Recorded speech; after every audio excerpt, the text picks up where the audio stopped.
Mandrakariva no hitondrako ny teny fiarabana ho antsika mpanaraka ty fandarina zany malaza ity. Manomboka tamin'ny 7 ora maraina teo ny paikora androany fa 13 volana aogositra 2024 ny amin'ny fametrahana ny antota taratasy firotsahako fidiana ho an'ireo kandida hirotsaka amin'izany fifidianana filoham-pirenena izany tanterahany eto Madagasikara amin'ny 7 volana novambra ho avy izao. Efa ampoliny ireo kandida lahy na vavy nanambara ny fahavonona ny atrika izany fifidianana izany ary nanao valan-dresaka ho an'ny mpanao gazety na ihany koa nampahafantatra tamin'ny alalan'ny Congrès national sy tamin'ny alalan'ireo fihaonana tamina mpikambana tany amin'ny faritra na teto avoantany na ihany koa fihaonana tamina mpanao gazety vitsivitsy ny resana izany. Fahavonona zany tsy misy otrity ho an'ireo kandida izay efa mieritreritra fa hifaninana amin'izay kandida milaza azy fahavonona ihany koa hiatrika izany fifidianana izany. Dia samy efa eo am-piomakomanana amin'ireo antota taratasy izay miisa 520 tsalatsaka ny hoany navoaka ny teo anivony fitsarana avy momba ny lalam-panorenana ny rehetra. Ireo antota taratasy ireo no ho hamarininy zany fitsarana avo izany ka ahafahana mamoaka ny listra farafatarana ofisialy amin'ny 7 volana septambra ho avy izao. Fa vao omaly no maly mialoha kely ny sokafany ty fametrahana ny antota taratasy firotsahako fidiana ity zany no nanambara ihany koa tamin'ny alalan'ny fanapahana ny ACC ka ny tsara ny fitoriana izay napetraky ny kandidaty Faniriso Erinaivo izay mpifaninana tamin'ny fifidianana filoham-pirenena ny taona 2024 izay nangataka ny tsy tokony nandraisana zany ny firotsahako fidiana Iany Rajoelina tamin'ny 2024 no nitranga vaovao tamin'ny volana Jona teo ny amin'ny fahafantarany vahoaka malagasy rehetra fa tsy malagasy Iany Rajoelina. Ny atao hoe tsy malagasy dia tsy mizaka ny zoam-pirenena malagasy fa mizaka ny zoam-pirenena frantsay araky ny fivadihana zoam-pirenena naturalisation izay nangatahany tamin'ny fanjakana frantsay ny 2024 ka nanaovan'ny Prime Ministre Manuel Valls sy ny ministre ny atany Cazeneuve Sony zany didy mpanjakana frantsay izany nanome azy ny naturalisation. Ary nivoaka tao anatin'ny gazety mpanjakana frantsay izany. Io no nentindramatoa Faniriso Erinaivo satria zony amin'ny mahampirotsako fidiana azy tamin'ny fifidianana filoham-pirenena 2024 izany teo anivony fitsarana avy momba lalam-panorenana ka tsy andraisana izany firotsahana izany tamin'izany fotoan'andro izany no ity tranga vaovao ity azo ety-kevitra tokoa izany araky ny fanazavan-dalàna samihafa nentiny mpisolo vava Andramatoa Faniriso Erinaivo ary nitakin'izy ireo ny anaovana fitsarana azo ny rehetra hatrehany na audience publique. Kanefa moa rehefa namoaka ny fanapahana ny teo anivon'ny fitsarana avy momba ny lalam-panorenana dia nambaran'izy ireo fa nolavina ny fangatahana fitsarana azo ny be sy maro antrehana izay nangatahany mpitory. Ary ny faharoa dia tsy manana fahefana hiteny sy hitsara an'izany raharaha izany tenany. Ary nolavin'izy ireo ihany koa ny fandavana ny firotsahany Iany Rajoelina tamin'ny fifidianana filoham-pirenena 2024. Ho averintsika ao anatina minitra vitsy ny fanazava-kevitra ara-teknika nentindramatoa Faniriso Erinaivo izay nitory an'Andriamatoa Iany Rajoelina amin'ity resaka naturalisation ity teo anivon'ny ACC. Fanazavana teknika no nentiny momba ireo fandraisana fanapahan-kevitra amin'ny endriny sy amin'ny votoatiny izay nambarany fitsarana avo momba lalam-panorenana. Sur la compétence de la Haute Cour constitutionnelle, mlazis fa ni mumba ni constitution, ni mumba ni conformité la constitution, règle de conflit. Tan sena dolzan ni compétence ni de mlazis we satria ni article 60064 mumba nationalité. Mlaza we ni décret de naturalisation et intégration en article 55 dia avoka nemni journal officiel de la République. Kanu izano zizia dia tini panolalana la zaina fa ni compétence dia wani initiative du gouvernement. Saizan flaza ni HCW sano système tika fa en initiative du gouvernement, nous afana déclarer an'izany nationalité na an'izany perte de nationalité malagasy zany.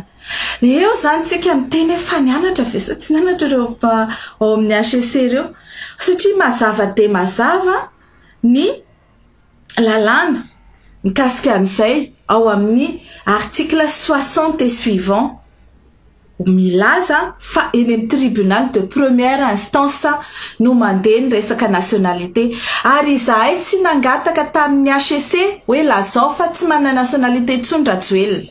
Ny nangatanay de hoe invalideo lazao fa tsy ara-dalàna ny filatsahany Andry Rajoelina satria izy tsy manana nationalité ary noporofoinay fa tsy manana nationalité izy.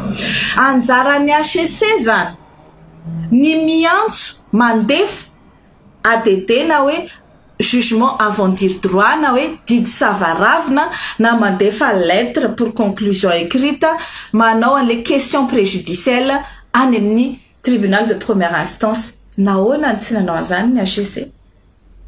Faharoa, raha ohatra ka hoe miteny izy ato hoe en tout état de cause ni la juridiction constitutionnelle ni aucune autre juridiction issue de la fonction juridictionnelle ne peut s'immiscer dans les compétences dévolues par le constituant pour constater la perte de la nationalité en vertu du principe de séparation de pouvoir. Il ne relève pas de la compétence de la haute cour de dire et juger que M. Andry Rajoelina a perdu la nationalité. Tentenena zany de hoe ny gouvernement hono no mamoaka journal officiel milaza hoe very nationalité ny Andry Rajoelina. Zay honya no andrasana. Déni de justice zany re olona. Zany atao hoe ny fotsy avadika ao mainty. Tsy hitanao zay elana bala hoe ahoana ny fomba tsy hanaovana le question préjudicielle satria fatanao raha manao ny question préjudicielle io izy tsy afaka anda mihitsy ny any amin'ny tribunal de première instance na iodika ovia na iodika avanana hoe tsy apiatra ny article 42 sy ny article 43 de aleon zareo miala amin'izay anao question préjudicielle zay de lazainy fa hoe satria selon le parallélisme des formes, ni décret de naturalisation si de perte de nationalité, ni faut comme journal officiel, dit que c'est compétence du gouvernement. La scène fatsina nao manœuvre unia na dola unia Andry Rajoelina et empêcher na hoe anakana na fivoahany le journal officiel dit que anzay zany tokony efa hita foana io journal officiel io dit que anzay rehefa tsy nahitany io zany ony izahay mpitory de tsy misy zany ny dola nataony Andry Rajoelina.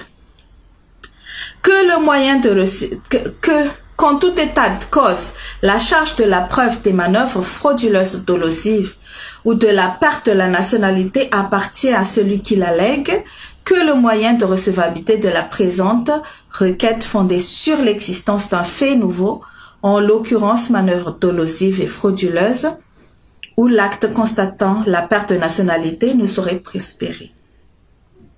Nous isany de la sainy zany fa hoe tsy mitombona ny filazana hoe nafen'ny Andry Rajoelina ny fazahony nationalité vaovao satria hoy izahay tsy mitondra pirofo hoe nanao zavatra nanafenana anazy le uno ary reto amin'ny saina tsy miangatra. Milaza aloha zany ny HEC hoe public le décret ka tokony ho hitan'ny olona. Fa manina izy tsy nahita tam 2018. Raha ohatra zany ka public io de ny HEC tam 2018 zany censé ko mahita aniny décret iny. Ko maninona mbola nekena le izy mandika lalàna ke zany ny HEC tam 2018 satria olona zavatra raha milaza izy eto hoe zavatra tokony hitan'ny rehetrarehetra zany. Ko maninona mbola nekena azakivy retsika malagasy. Azakivy Sara tsy kivy avy aty mitory foana mazony azy raisina fa tsy mitombona. Ohatran zareo mitory foana de mazony azy raisina fa tsy mitombona koa izy tsy mavita misambotra mihitsy. Fa zao tohizatsika ny tola tsy maintsy miala teo ny olona zay tsy mitondra ny zopirenena malagasy tsony ary tseketsika ikarakara ny fifidianana ifidianatsika zay tena président hitondratsika. tsy eketsika zany rehetrarehetra zany ary manomboko zao vao maika tsy eketsika satria tsy azo itokisana ny HCC, tsy azo itokisana ny fitsarana de tsisy miala eto. Zay ny teneniko. Araka zany tsy hoe tapitra tamin'iny are navoaka ny HCC iny akory ny adevitra fa mbola hitorapitso izany satria amondrina ny heriny reo antoko politika sy fikambanana ary ny solitena ny vahoaka malagasy eny amin'ny Indi bypass. Ilaza ny fomba fijerin'izy ireo satria ao anatin'ny fifidianana filoham-pirenena izao ary fantatry ny rehetra ny amin'ny fisiany zany tsy fizakan-jom-pirenena malagasy hanana ny Andry Rajoelina zay tonga filoham-pirenena taty amin'ny taona 2024 izany. Raha ny lalàna malagasy manko de efa tokony niongotra aminy zany andraikitra mahafilohan'ny republika izany ary niantra taminy ny andiny fa 2020 ao anatin'ny code de nationalité ka niongotra aminy ny andraikitra mahafilohan'ny republika izany ary tsy manana fahafahana hirotsaka hovidiana ho filoham-pirenena eto Madagasikara izy satria tsy teratany malagasy fa teratany frantsay mizaka ny zom-pirenena frantsay. Aneo ny heviny araka zany ireo mpanao politika lehibe ana fikambanana solitena vahoaka malagasy ary olon-tsotra marobe ao anatin'izany feonambe eny amin'ny faritra avaratrano izany. Fa ty adevitra ty moa nanomboka androany isika ny fametrahana ny taritasy firotsahako hovidiana. Anomboka anisa herinandro zany inga Rajoelina raha ohatra ka manao andehitrezana ka tsy maintsy ho kandida. Fizany de miankina indrindrandrindra amin'ny fitsarana ambaratonga voalohany izay mety hanosony ny taratasy amin'ny azy certificat de nationalité. Satria efa niala ilana moa zany ny tenenivo ny fitsarana avy momba ny lalam-pandrena tsy magagy zany ary tsisy nenina andrasana firy amin'ireo olona satria saika ny akamakama sy ny vady andefy mandro ho an'ny olona mpiara-miasa kaiky ny Andry Rajoelina no mpikambana ao anatin'izany fitsarana avy momba ny lalam-pandrena izany. Fatahorana sy fanekena andraikitra manoloana ny patron na ny endry sy ny baiko reto olona samihafa zay ao anatin'ny androm-panjakana reto reo olona zay mitazona andraikitra lehibe ireo. Fa ny andro andrano ihany koa dia hanao vatsony ilay charte de bonne conduite hiatrehany amin'ny fifidianana ho avy eo. Ka tsy ho an'ny kandida fa ho an'ny antoko politika maro samihafa ihany koa dia ametraka izay fitondrantena mendrika izay hiatrehana ny fifidianana ho avy eo sy ny endriky ny fitoniana. Vonina amin'izany ny kandida Marc Ravalomanana sy ny antoko tiako Madagasikara ary ny mpanohana azy amin'ny alalan'ny KMMR. Vonina amin'izany ihany koa ireo antoko sy vondrona politika maro samihafa ary ireo olon-tsotra zay manana amin'izay etika hiatrehana amin'ny fomba fanaovana politika eto Madagasikara izany.